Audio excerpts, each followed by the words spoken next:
Hello everyone. If you are preparing for CDS NDA और CAPF exams तो हम आपके लिए एक नई सीरीज स्टार्ट कर रहे हैं जिसमें हम एंटायर एंशिएंट हिस्ट्री सिलेबस को शॉर्ट में कवर करेंगे। चलिए फिर बिना टाइम वेस्ट किए इसको शुरू करते हैं।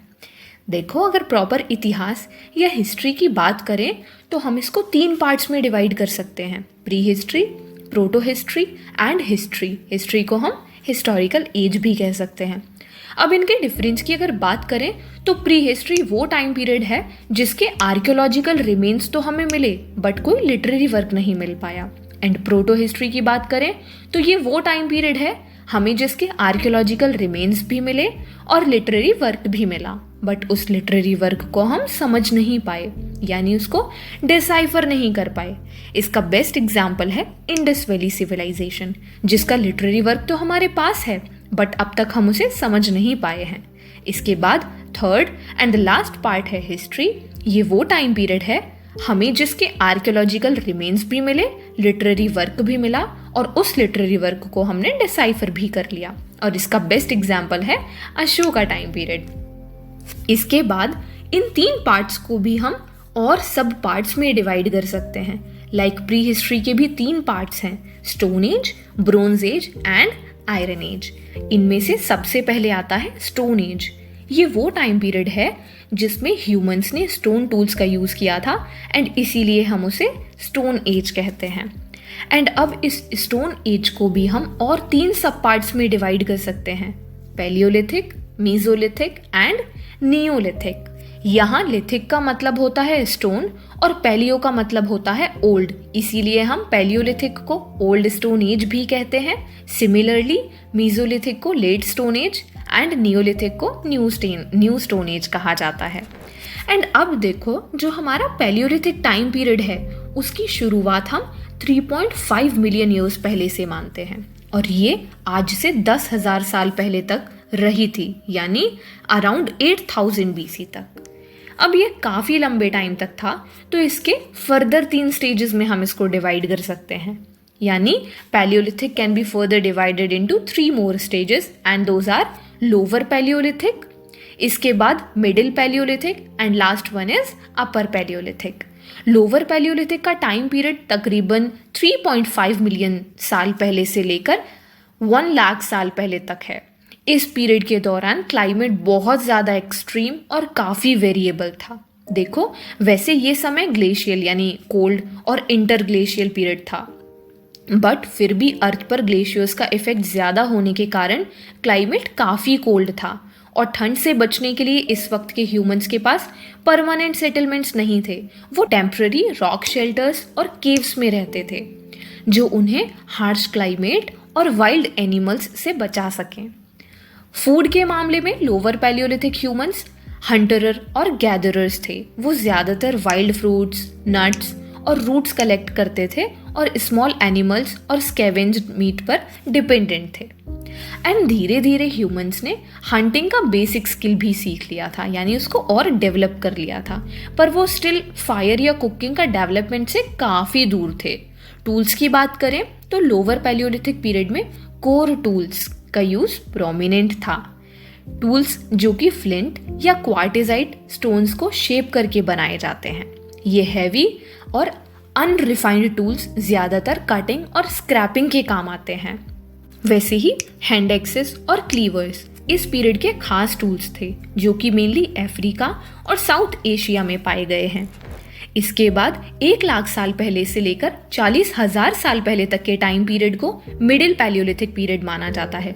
इस पीरियड के दौरान क्लाइमेट में अब भी काफ़ी वेरिएशंस देखे गए, लेकिन ग्लेशियल और इंटरग्लेशियल फेजेस में थोड़ी स्टेबिलिटी आई थी। क्लाइमेट मॉडरेट था, लेकिन एक्सट्रीम कंडीशंस और ठंड भरे सीजन्स का असर भी था। सेटलमेंट्स के मामले में मिडिल पैलियोलिथिक ह्यूमंस ने अपनी लिविंग स्पेसेस को थोड़ा और एडवांस बनाया। ये लोग केव्स और रॉक शेल्टर्स के साथ साथ ओपन कैंप साइट्स का भी यूज़ करते थे।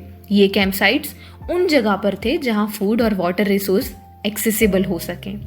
इस पीरियड में हम और ऑर्गेनाइज्ड ग्रुप लिविंग का एविडेंस देखते हैं जो कि उनके कॉम्प्लेक्स सोशल स्ट्रक्चर को भी दिखाता है। फूड हैबिट्स के हिसाब से मिडिल पैलियोलिथिक ह्यूमंस भी हंटर गैदरर्स ही थे, लेकिन अब उनकी हंटिंग टेक्निक्स और फूड वैरायटी में इम्प्रूवमेंट देखने को मिलता है। ये लोग अब लार्ज एनिमल्स जैसे बाइसन, डियर और मैमूथ्स को हंट करते थे और फिशिंग का भी कुछ एविडेंस मिलता है। साथ ही फॉरेस्ट से वाइल्ड फ्रूट्स, सीड्स और रूट्स भी गैदर किए थे।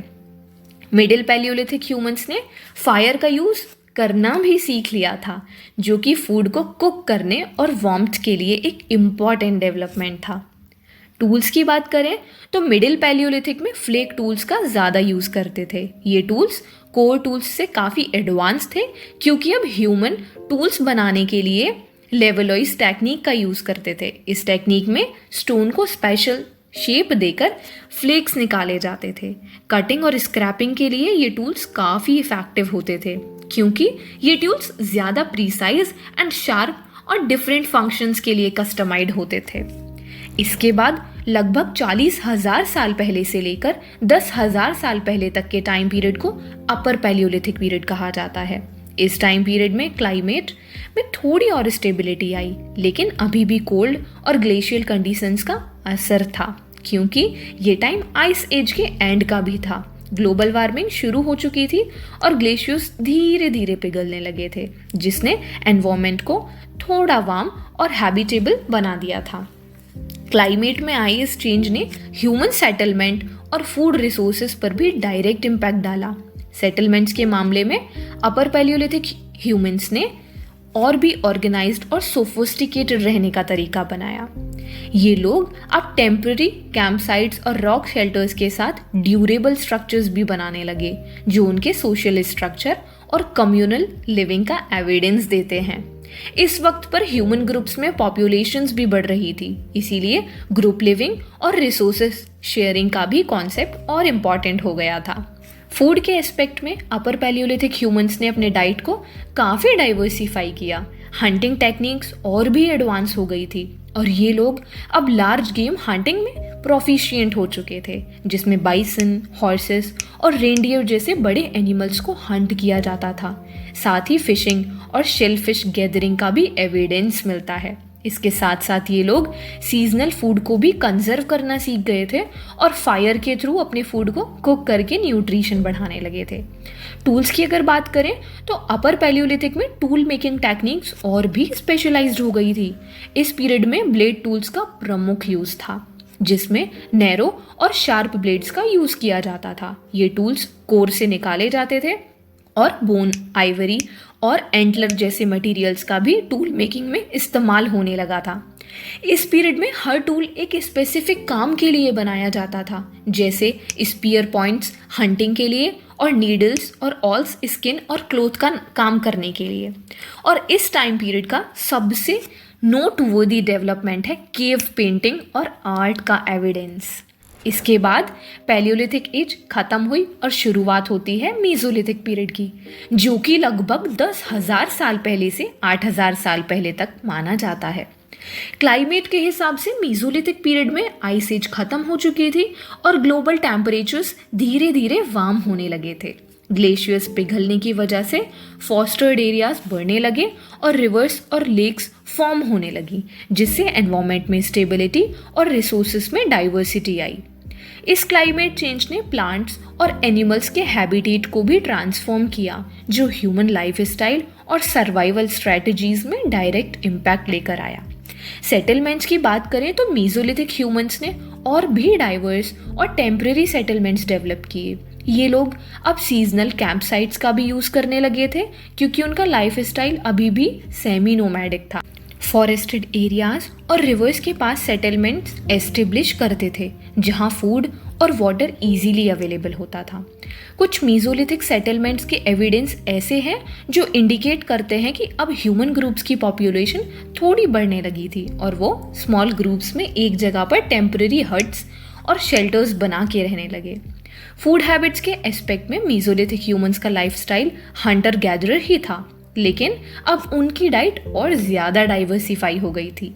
ये लोग फॉरेस्टेड एरियाज और वाटर सोर्सेज का फ़ायदा उठाने लगे और हंटिंग के साथ फिशिंग और शेलफिश गैदरिंग में भी इन्वॉल्व हो गए।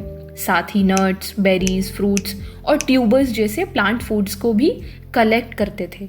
ये लोग अब स्मॉल गेम हंटिंग में प्रोफिशिएंट हो गए थे क्योंकि क्लाइमेट चेंज की वजह से लार्ज एनिमल्स कम होने लगे थे, तो ह्यूमन सब छोटे एनिमल्स जैसे रैबिट्स, बर्ड और फिश पर ज़्यादा डिपेंडेंट हो गए थे। टूल्स की बात करें तो मीजोलिथिक पीरियड में माइक्रोलिथ्स का प्रोमिनेंट यूज था। माइक्रोलिथ्स छोटे और शार्प स्टोन टूल्स होते थे जो ज्योमेट्रिक शेप्स में बनाए जाते थे और कॉम्पोजिट टूल्स में फिट किए जाते थे। ये टूल्स काफ़ी लाइट वेट और इफ़ेक्टिव होते हैं और एरोवेट्स, हारपून्स और स्पीयर्स बनाने में यूज़ होते थे, जो हंटिंग और फिशिंग के लिए काफ़ी हेल्पफुल थे।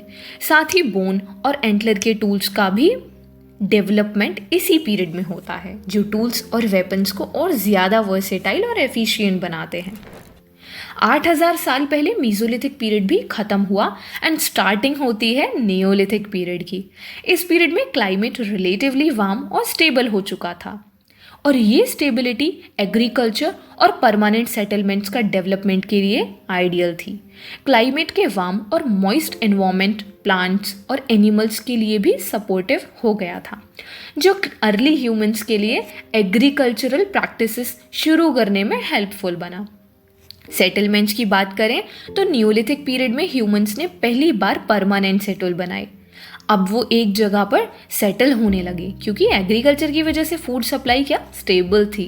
ये लोग रिवर वैलीज और फर्टाइल प्लेन्स में अपने गांव बसाने लगे और मड ब्रिक और स्टोन से ड्यूरेबल हाउसेस बनाए। ये सेटलमेंट्स एक ऑर्गेनाइज्ड सोशल स्ट्रक्चर को दिखाते हैं जिसमें लॉग फार्मिंग और डोमेस्टिकेशन में इन्वॉल्व हो गया था और एक कम्युनिटी लाइफ शुरू हुई। परमानेंट सेटलमेंट्स का ये चेंज ह्यूमन हिस्ट्री में एक मेजर स्टेप था क्योंकि अब लोग ग्रुप्स में एक जगह पर रहकर कोलैबोरेशन और ट्रेड के लिए रेडी हो गए थे। फूड के एस्पेक्ट में नियोलिथिक पीरियड एक मेजर शिफ्ट लेकर आया जिसमें ह्यूमंस ने हंटिंग और गैदरिंग की बजाय एग्रीकल्चर और डोमेस्टिकेशन पर फोकस करना शुरू किया। अब लोग वीट, बार्ली, लेंटिल्स और पल्सेस जैसे क्रॉप्स ग्रो करते थे और अपने फूड को स्टोर भी करते थे। साथ ही उन्होंने एनिमल्स को भी डोमेस्टिकेट करना शुरू किया जैसे गॉट्स, शीप और कैटल, जो उनके लिए मिल्क, मीट और अदर रिसोर्सेज का सोर्स बन गए। नियोलिथिक ह्यूमंस अब फूड प्रोडक्शन में सेल्फ सफिशिएंट होने की वजह से सीजनल फूड स्कैरसिटी से दूर हो गए।